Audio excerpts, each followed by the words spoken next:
G'day everyone, welcome back to a new video. In this one, we're going to start working on all of those items that are wrong with the car that failed in the Roadworthy. And I'm not going to lie to you, the first couple of days afterwards, I was pretty flat and just didn't want to do anything. But now I'm ready to get to work. Let's get into it and knock off as many of these items as we can. Day one of repairs have begun. You'll be able to see I have put rubber grommets in the two holes that Mr. Roadworthy said I was missing. It actually turns out it was 3. Now that hole there was a little bit too big for the smaller grommets that I got, so I took it out of that hole, put it in that hole, put 2 small ones in there, and then if you come over here,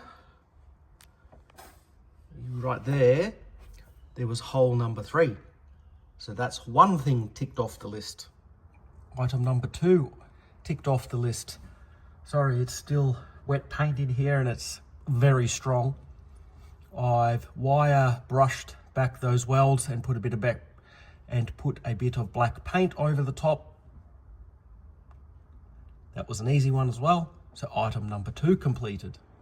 And for item number 3, I'm going to fix the right-hand side under dash panel with the broken clips. This is a passenger side one, a spare one that I've got. If anyone remembers when I was repairing the rust around the front windows, I had a under dash fire and this was one of the things that melted. So I burnt that corner of it off, so it was no good. What I'm going to do is I'm going to just cut out that hole there, glue it underneath the dash, so when the clips go in, it'll hold into that and won't pull out. I've also still got that melted corner, and I've also done the same with that. I've cut out that and going to put that for the other side, so that we'll make 3 completely good clips on the driver's side, and we'll be able to connect that up as per standard factory. Whereas this bloke was just telling me, just drill holes in it to screw it up. No mate, I'm not going to butcher it just because you want it securely up. We'll make it kind of look factory. There's me 2 plastic clips to glue on. Let's glue it on and hopefully it works. Item number 3. But before I get to that,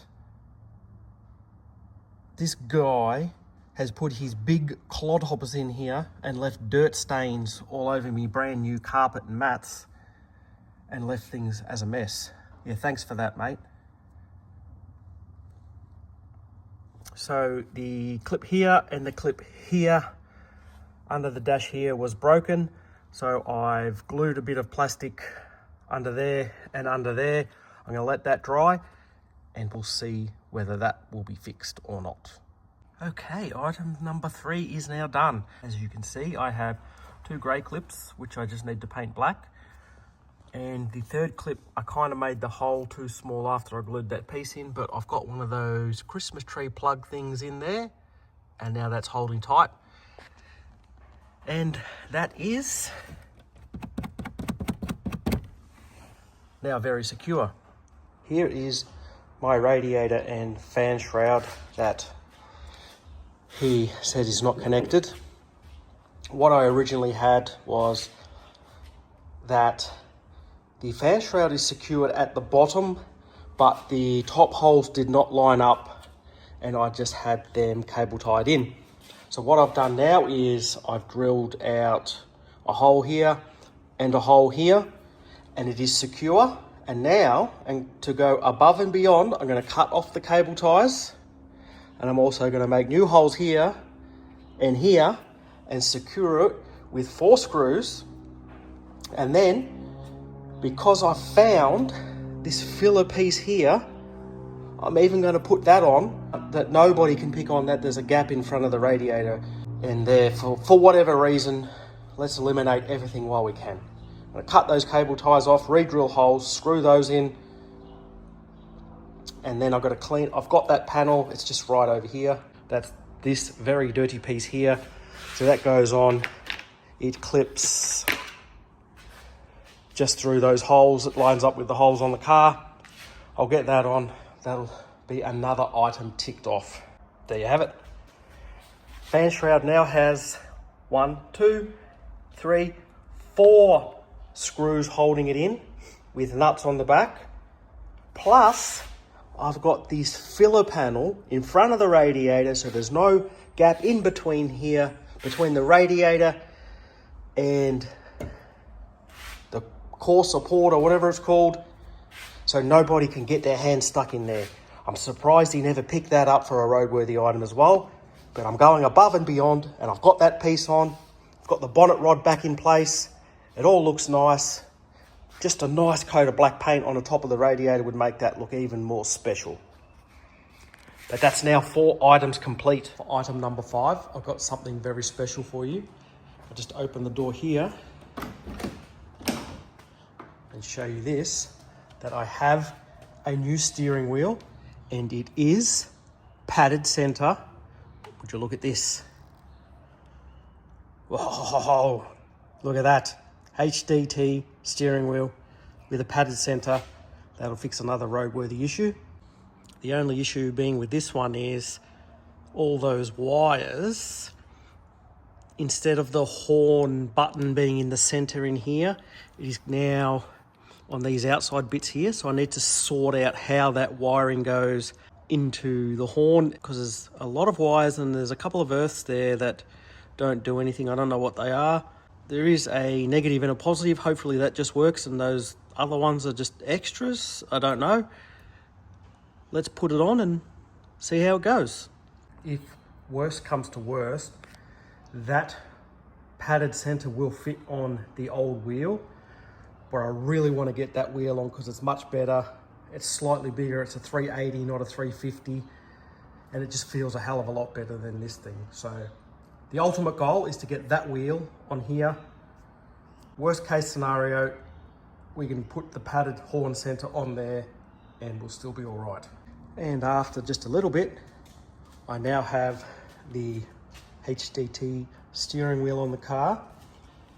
I'll just jump in here and look at this.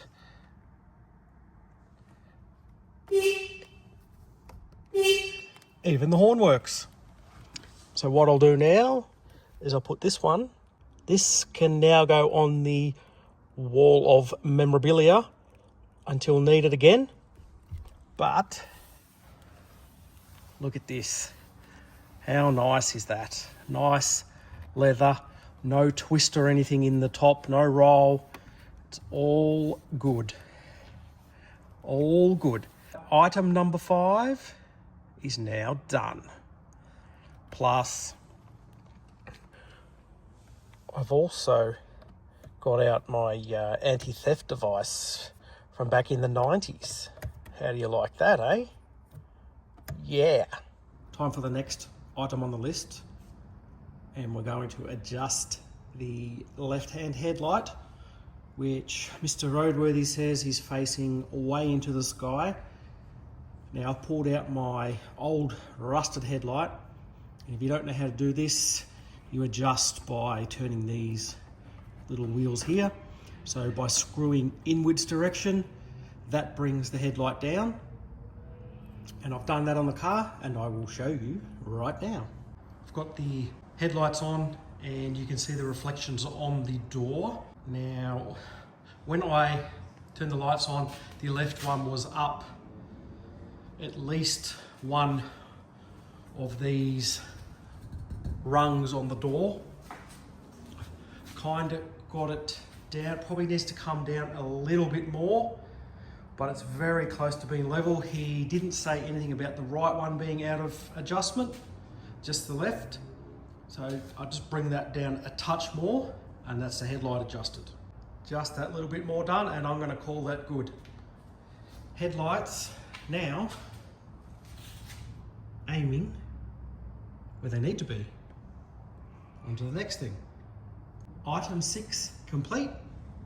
Now on to item 7. I'm going to knock this cap off and we'll tighten the nut and we'll see how we go.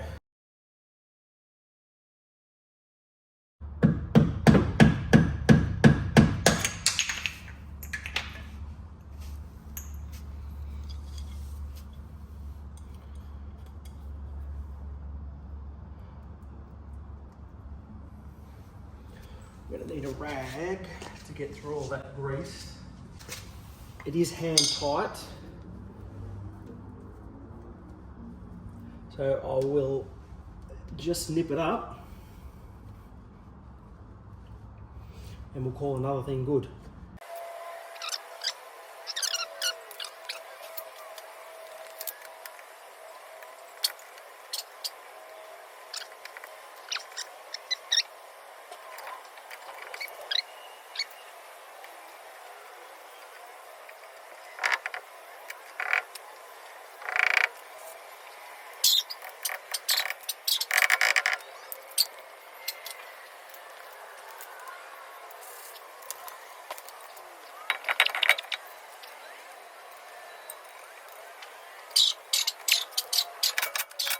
Car is now back down on the ground and item number 7 complete. That is now item number 8 completed. I've cable tied all of the wiring coming through the cabin, out the firewall to the fuse box, up against this panel here. There's no way it can go any tighter. So it's away from the exhaust now. You can see the brake line just running there. There is a little clamp that holds that in place there. I've got that cable tied to that clamp, not the brake line. We don't want to risk anything, any forces on that brake line to risk losing a brake. That is done. Moving on to the next item. The next thing I'm going to tackle is the handbrake. Now he says that it didn't work. I'm going to prove it to you that it does. It does work. The only thing is when you push the button in to let it down, the button stays in. But if you just pop it out, it works. So again, on. If I push the button in to release, it doesn't pop out. That's when you get the free movement there. I'm going to take this button off, make it fit, and we'll get that working hunky-dory. Button removed, rubber handle removed. Let's give it a go. On, off, on, off, on, off, on, off. You happy with that, old mate? I am. Item number 9, done. And for item number 10, I had that little bit of surface rust just in the seam here. I put a bit of seam sealer on that and repainted that black.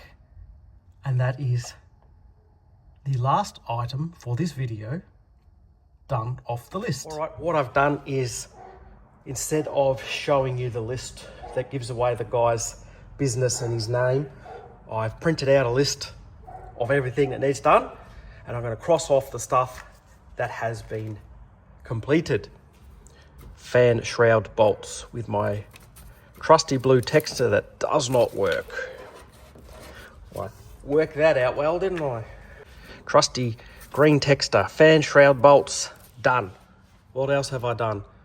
Several holes in boot floor, done. Rust right hand rear, inner quarter inside boot, done. Secure under dash panel right hand side, done. Steering wheel, done. Aiming the headlight, that can be crossed off. Move wiring off exhaust, done. Handbrake to work, doesn't click, done.